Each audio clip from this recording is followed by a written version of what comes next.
So this is our closing point. I'll wrap up a little bit about our Congress, thanking everyone for their participation.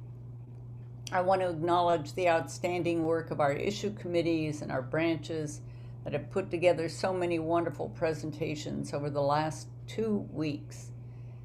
Also, we want to thank the Congress Program Committee.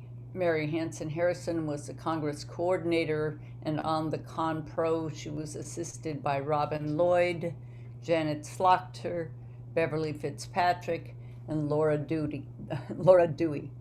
Nikki Abaleta is our staff person who has worked very hard in doing the social media and other aspects of the Congress. Michael Ippolito has also been putting out the message on social media. And thank you, Glenn Ruga, our other staff person, working very hard and long hours to get material up on our new website after the old website was no longer functioning properly. And thank you also to Chris Wilbeck in our national office, keeping things coordinated. It's been wonderful having all this kind of cooperative effort to bring this Congress together. The whole Congress tech team, the core of the tech team were Ellen Thomas, who has been starting and stopping our videos and spotlighting people and co-hosting people, all a lot of work. Ellen Schwartz has been there to help with some of the screen sharing to bring people to the various rooms we have. We'll get better with breakout rooms, and you can use them too. And it's all been very important to flow smoothly. I've been on the tech team as well, which has added a lot of excitement to my Congress experience. So thank you to Barbara Nielsen for reminding me to thank tech. Also, we had a number of tech volunteers beyond the core of the Congress tech team.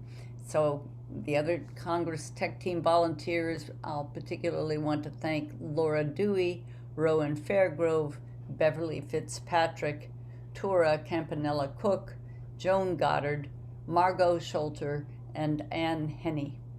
And I'm probably forgetting someone. Oh, Beth Moore was a good tech person, and I apologize for others I haven't named.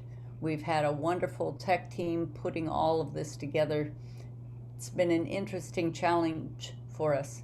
And if in 3 years we have to go through this again, well, we will be much better at it still. And I think we will have definite chat rooms available at that time, which we had this time, all kinds of breakout rooms, but we never managed to get people clear enough on how to get into those rooms and out of them again. In any case, we had no one trapped in a breakout room, and I want to share some ideas to pull together a few important themes that I've seen in our Congress.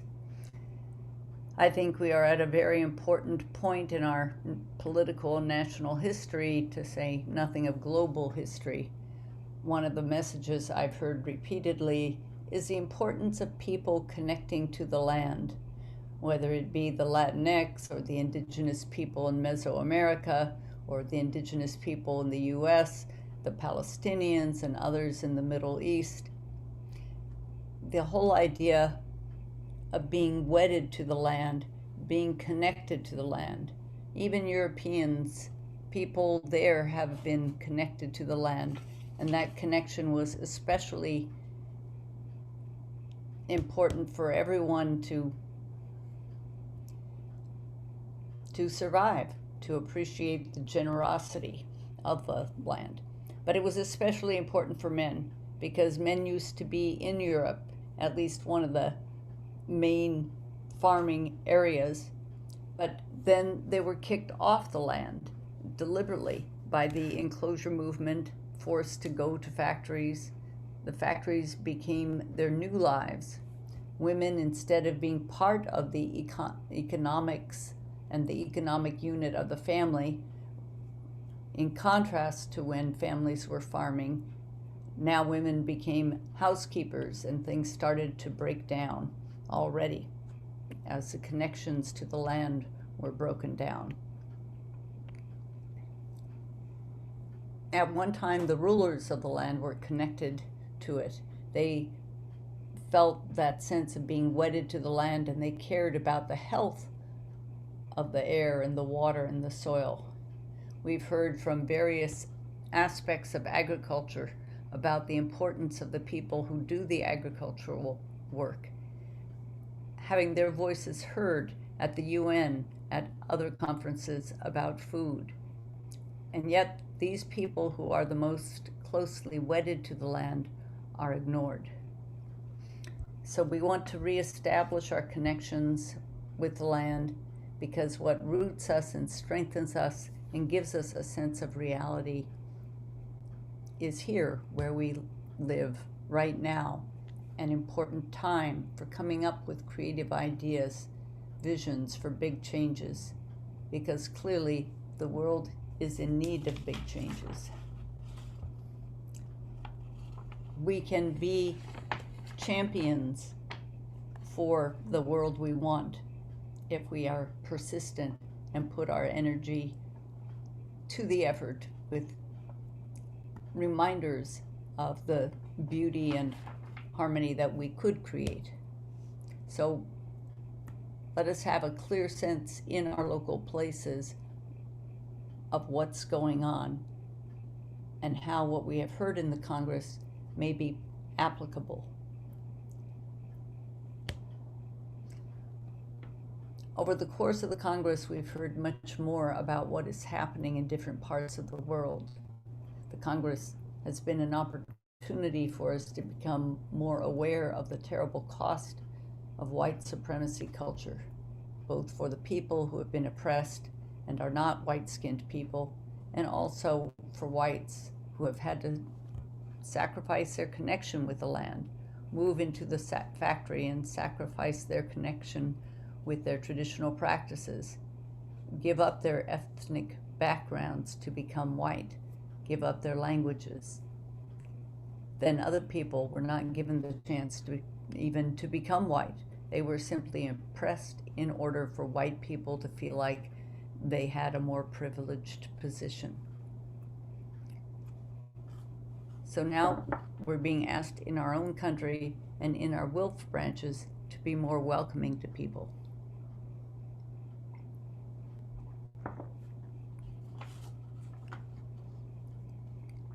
To people of all kinds, of different ages, different gender identities, different cultures, ethnicities, so-called races, different economic backgrounds, different educational backgrounds. How can we be more fully welcoming? And the challenge for many of us in WILPF, because we have very limited experiences with the broad range of folks who are out there in the world today, many of us have plenty of experience. We look forward to working with others in leadership, in helping us be welcoming, in connecting with people and asking them, what do you need in your community? How can we support you in that? Those are the same questions that also apply to U.S. policies in other countries, because in other countries, when the U.S. went into Afghanistan, it doesn't look like we came in with even a momentary thought to ask the people of Afghanistan, what do you want for your country? How can we be helpful for you? Instead, the U.S. government said to our arms dealers, what do you want to sell to us? How much do you want to charge for that? So in our own country, in our branches, and in the world, being welcoming means being able to ask, what can we do together? How can we be supportive of one another? What do you want? Another item that has come up for me as I think about our Congress is that it's very natural that we should be focused on the conditions for women and girls around the world. We are an organization that comes from a women's perspective. At the same time, I think it's very important for us to remember that around the world, particularly in cultures that are dominated by men, such as in Afghanistan, we absolutely cannot ignore the men. It is when the men of those countries respect and honor their women and demand rights for women that women will be able to get more rights. The women alone are unlikely to be able to get those rights unless their men stand up for the women in their lives and the women they don't know. Stand up for the right for women to have an education, for the right for women to be able to have full and rich lives with a wide range of career opportunities.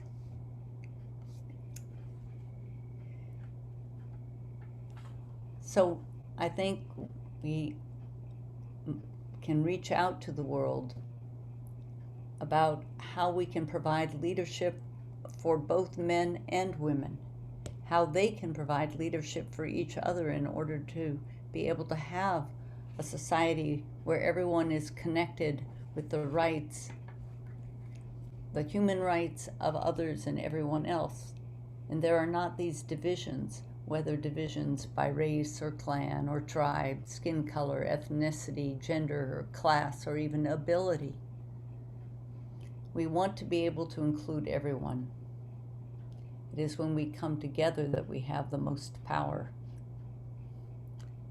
I want to thank Rowan Fairgrove for helping educate me about my ableism, for being insensitive to the language I used in our schedule.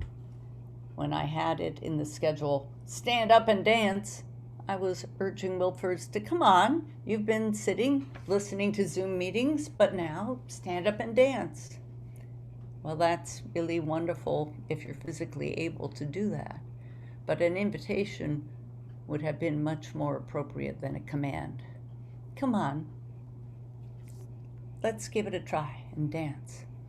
Whether you're physically able to do so or not, you can move a little. So we're learning about ableism. May we all retain the ability to move. We're learning about all kinds of isms and how they invade our thinking and our vocabulary. In one of our presentations, we heard about the idea of being able to say ouch when something happens that is an offense, so that we become more aware of those offenses. And I've heard elsewhere about further responses of being able to say, oh, and catch yourself and address it, or wow, and being able to come up with a different approach. So we don't have to get into long arguments. It's entirely possible to just increase our awareness and the awareness and sensitivity of those around us in real time, in conversations. We can have long discussions elsewhere, but every conversation doesn't have to become a lengthy political talk, much less a diatribe. Breathe. These times are times of multiple crises, multiple assaults upon our emotions, our bodies, our imaginations. And now we've had a lot of information, 2 weeks of amazing presentations, in-depth, wide-ranging, bringing up all manner of creative responses and ideas. In many ways, these presentations have held up a mirror to what's happening in our world around us. In many cases, that's been a very disturbing mirror. We've been touched to see what is happening to people around us in the world, and sometimes we were ignorant of it. Other times we knew about it, but perhaps we had numbed, or perhaps we were in denial, or it just hadn't come up in the news that we were seeing. So a lot has been reflected to us, and as I encouraged people this morning, we can look for a window, the window that looks beyond to what the possibilities are, what visions we have for a better world. It's one thing for us to be reminded of what's going on now. It's another thing for us to continue forward creatively, make the analyses and the strategies, and then do the work day by day, knowing it will get better. Just as we connect and are aware of each other's work, it will get better. Day by day. One of the challenges for WILPF is to pursue strategizing, figuring out the steps based on a longer-term strategy. You have an analysis that should lead naturally to some long-term planning, because planning an event for next month or even 3 months in the future is not going to give us the kind of cumulative change that we are seeking to create. We do need to have 1-year plans, 3-year plans, and even a 5-year plan. Is it possible to even plan to next year these days? But obviously, when we're planning further out, we won't be able to have details. But with our issue committees and at our branch level, it's time that we approach things with a longer term. I don't know that we'll make it to 7 generations, but what can we do now that will lay the groundwork for our next step? And then what's the next step after that? What can we do that builds on that? Strategically thinking about building step by step into greater possibilities. Who are the audiences we're trying to reach? What will be persuasive to them? As we identify what our opposition is, we're in a better position to say, okay, that's the opposition. What are their arguments? And how can we get beyond those arguments? What are their weaknesses? Who are the allies who will work with us to address all of that? What is the information that we will emphasize and underline to get those kinds of agreements we're seeking? So we have a big job laid out before us.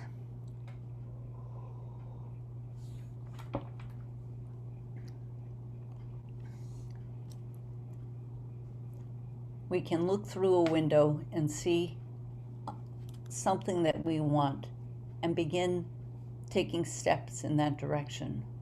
What do we see on the other side? What is possible in the new world? And what can we do to build it? We can build it now. We have the energy to move forward, if not the bright enthusiasm that we have once enjoyed. Okay, analysis, strategy. What is it going to take to build the door and open the door to get into that new world, to step through and experience a different way of being? That's why I look forward to our branches being very active, to be inspired by what others are doing. Also, we've heard that International WILPF is going to be looking for a 3-year program at the Congress next summer, a 3-year program that has to be proposed 6 months in advance at least. So in December, we have long-range planning going on by December. In the US, we start with our branches and our issue committees to think about what is our plan. For WILPF US, what is our 3 or 4 or 5-year plan? Because really, that's what we're looking at between now and another 3 years from now with the International Congress.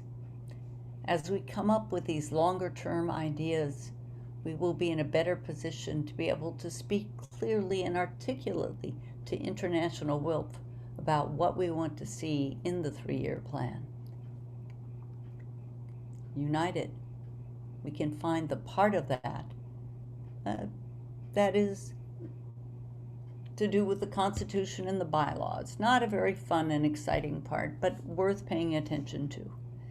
I anticipate that if there's member interest in WILPF US, we'll have some kind of webinar for those who are interested in specific areas, detail areas like the Constitution and the bylaws, to learn more about what the issues are, to learn more about the program, to get more involved with the International Working Group on Energy and the Environment. Janet Slaughter and Beatrice Schultes have told us that we have probably only until December of this year to be able to make proposals for changes. And again, how do our structures reflect the dreams we have? How does international structure give us greater strength to work for the changes that we are seeking? That perspective that makes WILPF US unique among U.S. peace organizations, a broad international view. What needs to be changed to make our international structure even better? I do want to remind everyone, kind of going back to the connection of the land, how wonderful it has been that we've had several programs and presentations that talk about how to be more connected with our bodies, with the land, with the world in a direct way, because we cannot be only an intellectual organization. Certainly we can interact on an intellectual level, but in our branches, I hope we're also interacting on a personal level. Even if we're unable to meet in person, we're getting better and better at Zoom. We've had some experience this morning with breakout meetings, some good experience, and I hope that branches that are using Zoom will seek more ways to incorporate the dyadic and triad discussions in breakout rooms. Because in these smaller rooms, there's a greater possibility to communicate a little further, one-on-one, two-on-one. After the Congress is over, I hope branches will have more of that kind of communication that hasn't been possible during this 2-week intense period.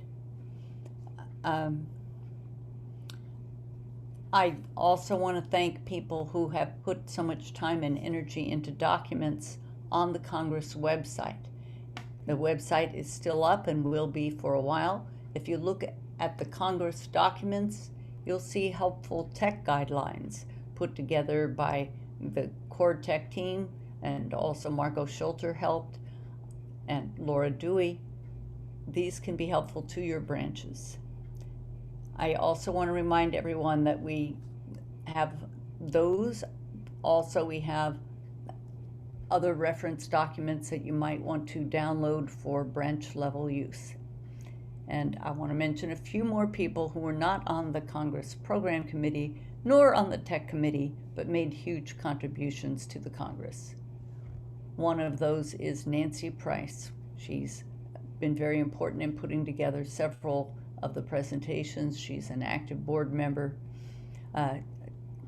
Jan Quarterman worked on several presentations, and she is an active board member.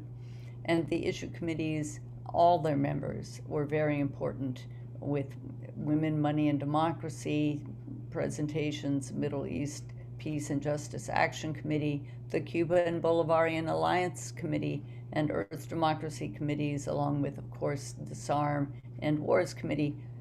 We appreciate all that programming. And thank you also to the Poor People's Campaign and Dorothy von Zus, who made important contributions to the Congress as well. We've had such a wonderful collaborative effort with this Congress. I believe with that, I see there are lots and lots of comments in the chat, and I did leave out some major groups, perhaps. I hope we will be able to interact more, as I say, with a variety of people, young people, people of different class and cultural backgrounds, people of different gender identities, becoming more welcoming and working directly in the local community with a national perspective. I'm looking forward to seeing branches welcome varied members and finding ways to interact more with young members in our community also. Our WILPF members are huge treasuries of experience, information, local history of activism and organizing. So young people today who are in a much different world with cell phones and electronics, who may not have the same kinds of connections to person organizing that many of us have, they may be responsive if we can reach out to them and help build connections, help build the community around us. We are all in this together, and we're all going home.